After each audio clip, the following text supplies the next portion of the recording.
Hello everyone, আসসালামু আলাইকুম। সবাই কেমন আছেন? ভালো আছেন? আলহামদুলিল্লাহ, আল্লাহর অশেষ রহমতে আমিও ভালো আছি। আর রুস্তানা ডেইলি ব্লগে সবাইকে আবার স্বাগত। এখন বাজের সন্ধ্যা 5:30, আর আমি সন্ধ্যা 5:30টাতে এই ভিডিওটা শুরু করছি। আর আজকের ভিডিওটা শুরু হলো, দেখুন কি করব ভাবলাম। অনেক দিন হয়ে গেছে আমি তেলের সন্দেশ বানাইনি। আজকে হঠাৎ করে আমার ইচ্ছা করছে তেলের সন্দেশ খাবার লাগিন, আর আমি একটু ভিডিও করে নেই।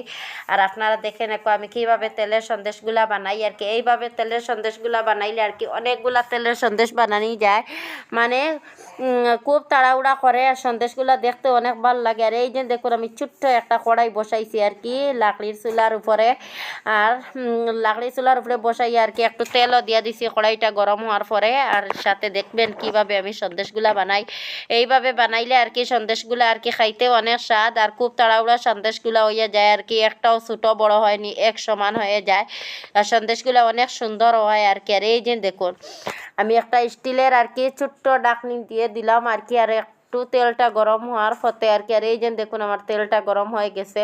আর আমি এখন সন্দেশের আর কি একটু গুলা অটাইনো দিয়া দিলাম। আর আমি কিভাবে সন্দেশগুলা বানাই আপনার সাথে একটু দেখাইয়া নেই। আর আপনারা দেখে ইউটিউব চ্যানেল থেকে দেখে থাকলে আমাকে লাইক সাবস্ক্রাইবার দিয়ে আমার পাশে থাকা, যারা এখনও আমার পাশে আছেন তাদের অসংখ্য অসংখ্য ধন্যবাদ। আর যারা একটা লাইক দিতে ভুলে গেছেন, প্লিজ একটা লাইক দিয়ে আমার পাশে থাকা।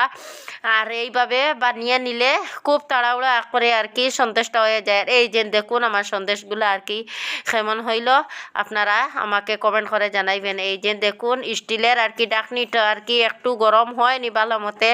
আর এই যে দেখুন একটু একটু লাগছে আর কি। আরও কয়েকটা দেবার পরে এইভাবে থাকতো না আর কি, অনেক সুন্দর হয়ে হইব।